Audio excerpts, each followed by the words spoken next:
Salam sejahtera. Inilah yang paling memalukan sekali, kata netizen. Ini apabila dilantik sebagai penasihat SG4 tetapi tiada hasil kejayaan. Itu merujuk kepada Tun Mahathir Mohamad. Meskipun beliau telah dilantik sebagai penasihat SG4, tetapi kata netizen masih belum ada kelihatan perubahan kejayaan besar yang signifikan dalam 4 buah negeri yang dipimpin Perikatan Nasional. Tiada hasil kejayaan dicatatkan oleh syarikat yang dibentuk oleh 4 kerajaan negeri takbiran Perikatan Nasional PN. SG4 Group Sdn Bhd, meskipun mereka melantik Tun Mahathir Mohamad sebagai penasihat SG4. Menurut penganalisis politik UMCEDEL Profesor Azman Awang Pawi, setakat ini tiada arah tuju strategik yang diumumkan oleh negeri-negeri SG4. Beliau merujuk kepada negeri Kelantan, Terengganu, Kedah dan Perlis. Tiada rancangan ekonomi bersama di antara negeri, tiada reformasi sosial kolektif, dan tiada rancangan digital atau teknologi daripada SG4. Tiada satupun model ekonomi atau sosial yang diumumkan oleh SG4 yang mencerminkan arah tuju atau kesan peranan Mahathir sebagai penasihat. Kenyataan beliau selepas pelantikan lebih cenderung ke arah retorik politik bangsa Melayu lemah, bukannya strategi pembangunan yang tuntas. Setakat ini, tiada hasil konkret yang boleh dilihat sebagai kejayaan langsung hasil daripada pelantikan Mahathir Mohamad sebagai penasihat SG4, kata Awang lapor Scoop. Beliau berkata, umum memahami bahawa tujuan asal SG4 dan Mahathir adalah untuk mempercepatkan pembangunan ekonomi. Ini juga bermakna keempat-empat negeri tersebut perlu diuruskan dengan berkesan. Peranan Mahathir adalah menghubungkan negeri-negeri ini dengan pelabur seperti Jepun dan Korea Selatan, di mana beliau mempunyai hubungan rapat. Isu kewangan Terengganu bagaimanapun menunjukkan tiada mekanisme berkaitan dengan perkongsian sumber atau keutuhan fiskal dalam SG4. Jika SG4 benar-benar mahu menjadi blok kuasa alternatif, ia perlu mempunyai struktur seperti dana pembangunan serantau atau dana kecemasan antara negeri. Paling tidak pun koordinasi untuk pelaburan dan keusahawanan antar negeri. Tetapi, kita tidak melihat sebarang usaha bersama dari anggota SG4 untuk membantu Terengganu. Ini menunjukkan SG4 lebih simbolik, bukannya institusi yang berfungsi. SG4 ditubuhkan pada September tahun lalu dengan tujuan berkongsi kemakmuran oleh 4 negeri tersebut dan Dr. Mahathir dilantik sebagai penasihat. Gagal takbir SG4, tapi Kempunan Putrajaya.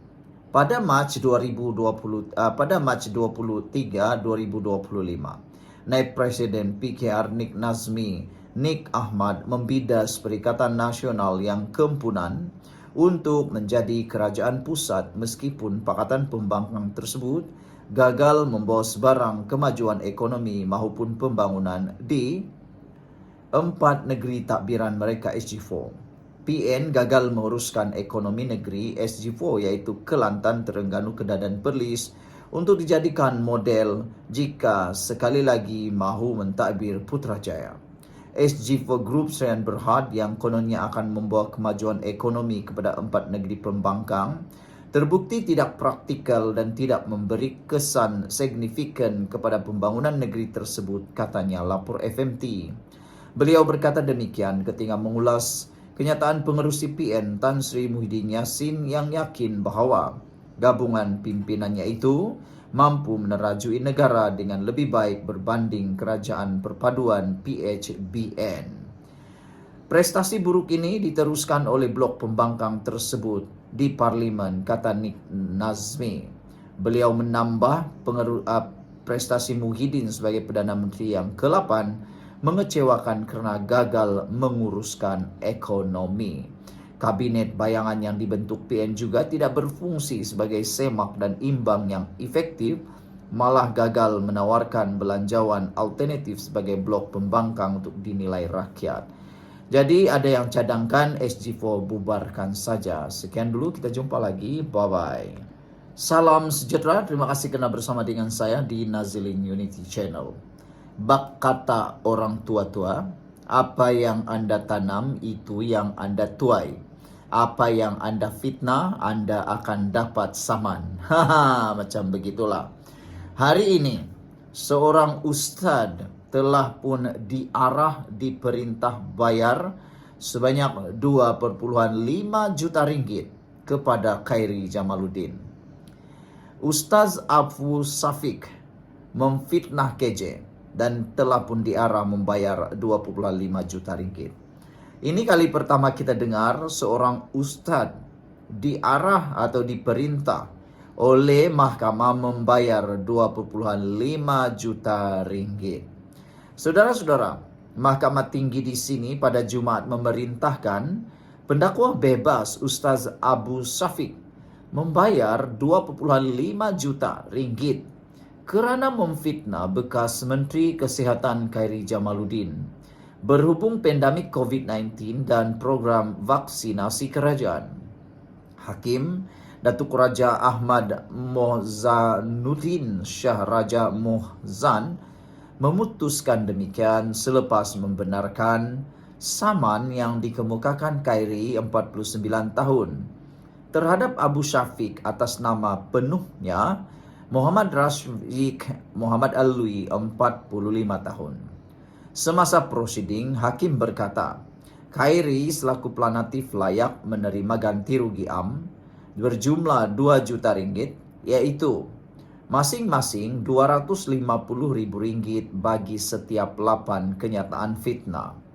Menurutnya, baki 500 ribu ringgit lagi ialah ganti rugi teladan dan ganti rugi teruk, menjadikan jumlah keseluruhan 2,5 juta ringgit. Ketika membaca keputusan, Hakim berkata, Muhammad Rashid ataupun ustaz itu selaku defendant sengaja mengambil kenyataan Khairi di luar konteks masa dan mengemukakannya dengan cara yang tidak benar serta mengelirukan demi mencipta naratif palsu. Defendant secara tidak bertanggung jawab menimbulkan keraguan dan menyerang planatif. Sedangkan ketika itu rakyat berada dalam ketakutan kerana tidak pernah berdepan dengan virus yang tidak pernah dialami kecuali dilihat dalam filem-filem. Sedangkan ini bukan filem yang boleh direka secara kreatif untuk menghiburkan. Sebaliknya, realiti yang berlaku sehingga mengundang kematian, katanya. Hakim Raja Ahmad Mohzanuddin Shah turut mempersoalkan sama ada tindakan duduk membatu sahaja boleh membantu mencegah kematian sekiranya berlaku krisis yang teruk. Beliau berkata, defendant sepatutnya menyoal diri sendiri dan menilai senario serta fakta dengan betul sebelum membuat kenyataan berunsur fitnah. Kes ini sepatutnya menjadi pengajaran kepada defendant dan semua individu supaya tidak menyebarkan maklumat tidak sahih serta tidak diprovokasi, terutamanya semasa kita menghadapi krisis hidup mati, kata Hakim. Selain itu, tindakan defendant menerbitkan gambar salah seorang anak planatif juga merupakan sesuatu yang tidak boleh dibiarkan. Perbuatan itu membahayakan kanak-kanak yang tidak bersalah serta tiada kena-mengena dengan peranan planatif dalam perjuangan menentang COVID-19, katanya turut memerintah defendant membayar kos sebanyak RM50,000. Beliau berkata mahkamah juga mendapati kenyataan berunsur fitnah seperti itu akan melemahkan semangat dan menjejaskan emosi petugas barisan hadapan yang ketika itu diketuai oleh planatif.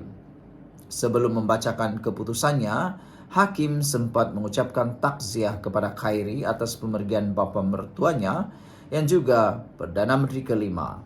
Tun Abdullah Ahmad Badawi. Khairi telah memfailkan saman terhadap Muhammad Rasyik dan bekas ahli Majlis Kerja Tertinggi MKT UMNO Datuk Lokman Nur Adam selaku defendant di Mahkamah Tinggi di sini pada 25 Januari 2022 lalu.